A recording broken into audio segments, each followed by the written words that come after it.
Today I am starting with feedback in amplifiers. तो feedback का ये कॉन्सेप्ट है, जैसे कि एम्पलीफायर है तो इसका एक इनपुट होगा और इनपुट को ये एम्पलीफाई करके बड़ा करके और आउटपुट दे देता है। तो कैसा हो कि उस आउटपुट का एक पोर्शन, कुछ भाग हम वापस इनपुट को दे दें, तो इस प्रोसीजर को हम बोलते हैं फीडबैक इन एम्पलीफायर्स। तो ये जो फीडबैक हमने दिया, या तो ये इनपुट को इंक्रीज़ कर सकता है, सेम फेज में हो सकता है, या फिर ये इनपुट को डिक्रीज़ कर सकता है, that is in opposite phase. तो ये इसी को उसके हिसाब से हम इसको बोलेंगे पॉजिटिव या नेगेटिव फीडबैक। तो अब जैसे कि मान लिया कि मैंने ये इनपुट सिग्नल बनाया है, ये था इनपुट सिग्नल।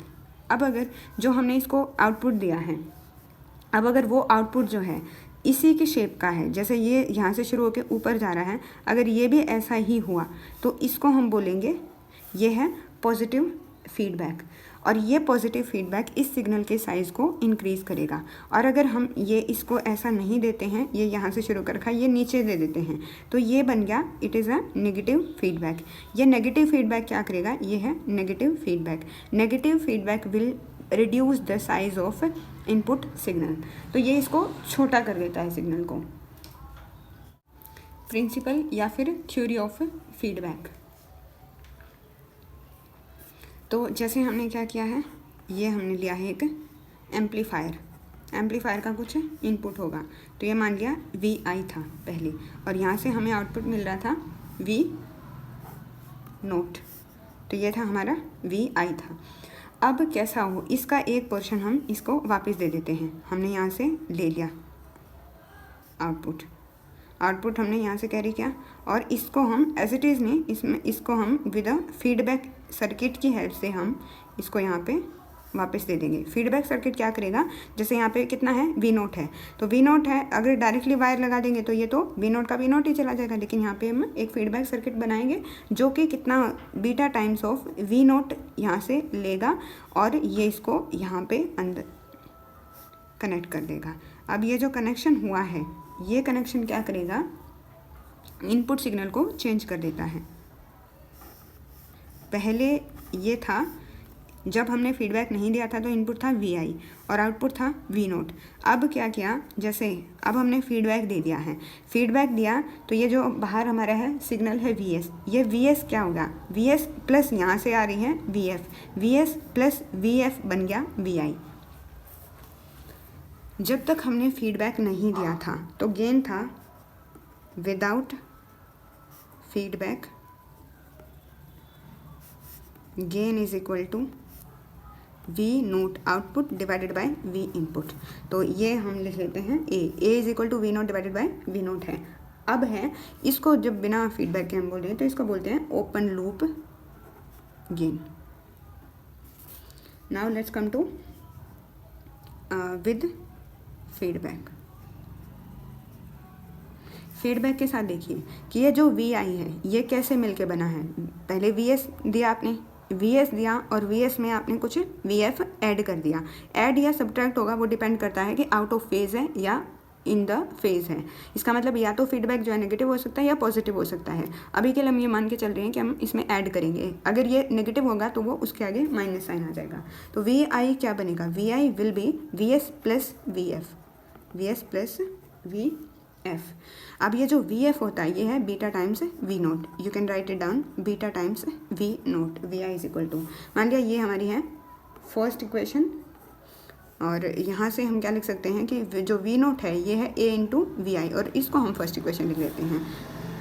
जो VI है VI equal to VS plus beta times V0, इसको हम सेकेंड इक्वेशन लिख लेते हैं। तो अब अगर हम इस VI को इक्वेशन नंबर 1 में रखें तो using equation number 2 in equation number 1, V0 will become A into VI है VS plus beta times V0, that is A VS plus beta A V0 equal to V0 इधर ये लेकर आएंगे, तो 1 minus beta times A into V0 is equal to A into VS। That is, अगर हम यहाँ से ये V0 है, इधर है VS, तो ये बनेगा V0 divided by VS is equal to A divided by 1 minus beta A। V0 divided by VS, V0 क्या है, आउटपुट है, VS क्या है, जो हमने दिया था। अब ये है ये हमारा बन गया। जब हमने फीडबैक दे दिया तो गेन हमारा ये है, गेन जो है चेंज हो गया। गेन पहले था ए का, अब ए नहीं रहा, अब है A divided by 1 minus beta A. तो इसको हम लिखते हैं A F, feedback with gain with feedback. A F is equal to A divided by 1 minus beta A. Gain जो है ए से बदल गया A divided by 1 minus beta A. अब ये first situation is if 1 minus A beta, अगर इसकी value 1 से कम हुई, 1 से कम होने का मतलब है कि a को हम छोटे नंबर से डिवाइड कर रहे हैं। अगर हम a को छोटे नंबर से डिवाइड करेंगे तो इसकी वैल्यू इंक्रीज़ हो जाएगी। गेन इंक्रीज़ हो रहा है, गेन इंक्रीज़ होने का मतलब है ये है feedback positive. If mod of 1 minus A beta is less than 1 then it is positive feedback. और जो वी आई होगी, वी आई इसके केस में बन जाएगी V S plus V F. Second case is if 1 minus A beta is greater than 1। Greater than का मतलब है कि A F is equal to A minus A से 1 से बड़ी कोई क्वांटिटी है, इसका मतलब है ये कम हो जाएगा। गेन जो है फीडबैक लगाने के बाद डिक्रीज हो रहा है, this means negative feedback. And negative feedback के बाद V I will become V S minus V F. Third हो सकता है इफ़ 1 माइनस ए बीटा, अब अगर है ए बीटा की वैल्यू अगर 1 हो जाए तो ए 1 माइनस ए बीटा की वैल्यू 0 हो जाएगी। 1 माइनस ए बीटा की वैल्यू 0 होने का मतलब है A F equal to A divided by 0, that is infinity.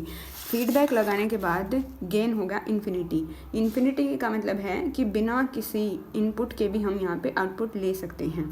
और इसको ये जो कंडीशन होती है, ये कंडीशन ही ऑसिलेटर्स के लिए रिक्वायर्ड है। Now let's come to fourth condition. Fourth is if A beta की वैल्यू अगर 1 से बड़ी होगी, 1 से बड़ी होने का मतलब है 1 से बहुत ज़्यादा बड़ी हो जाए, तो इसके केस में हम क्या लिख सकते हैं, A F is equal to लिख सकते हैं A divided by minus A beta. A से ए कैंसिल हो जाएगा, 1 अपॉन माइनस बीटा। तो यहाँ पे ए एफ जो है ये बीटा क्या है, बीटा तो फीडबैक के लिए है ना। तो अब जो फीडबैक गेन है ये सिर्फ और सिर्फ फीडबैक नेटवर्क के ऊपर ही डिपेंड कर रहा है। और ये जो लार्ज नेगेटिव फीडबैक होता है ये उसके लिए कंडीशन है ना, लार्ज फीडबैक। इसके बाद है various types of feedback circuits. Various types of feedback circuits. तो फर्स्ट इज, तो ये 2 टाइप के हो सकते हैं, या तो वोल्टेज फीडबैक होगा या फिर करंट फीडबैक हो सकता है। तो कोई भी सर्किट है या तो वो सीरीज हो सकता है या फिर पैरेलल हो सकता है। तो इनके भी हम क्या करेंगे, एक हम बना देंगे सीरीज और एक हम बना देंगे पैरेलल। तो दोनों में ही हम ये चीज़ बनाते हैं, सीरीज और सीरीज एंड फिर पैरेलल। तो अब जब हम वोल्टेज फीडबैक का बना रहे हैं, वोल्टेज फीडबैक सर्किट का मतलब क्या है कि जो फीडबैक वोल्टेज हम देंगे ये डिपेंड करेगी आउटपुट की वोल्टेज के ऊपर। जो करंट है उसमें क्या होगा, जो फीडबैक है, feedback will depend upon the output current. तो अब जब हम इसका डायग्राम बनाते हैं तो इसका डायग्राम हमारा कुछ इस तरीके का होगा, सीरीज वाले का। ये है एम्पलीफायर, यहाँ पे हमारा वी आई था, ये वी नोट था, यहाँ से लेंगे। ये है फीडबैक सर्किट और ये हम इसको यहाँ पे जोड़ देंगे और इसको हम इस तरीके से जोड़ देंगे। ये है हमारा beta times of V naught. ये है वोल्टेज फीडबैक सीरीज। इसके बाद है पैरेलल वाला। तो पैरेलल का कॉम्बिनेशन कुछ इस तरीके का होगा। ये हमारा है amplifier V naught, V I, feedback circuit और ये इसके साथ जुड़ गया और ये हम यहाँ पे जोड़ देंगे। ये है ये वी एस, इसमें भी हमारा ये है वी एस, यहाँ पे वी नोट। करंट फीडबैक में जो सीरीज वाला डायग्राम बनेगा इट विल बी, ये है एम्पलीफायर ए, वी आई, ये फीडबैक सर्किट,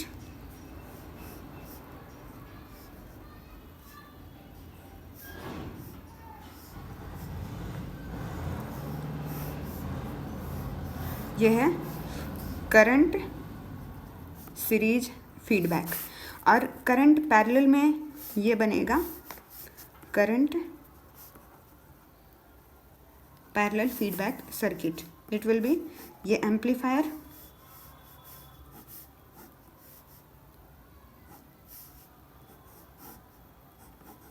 ये फीडबैक सर्किट,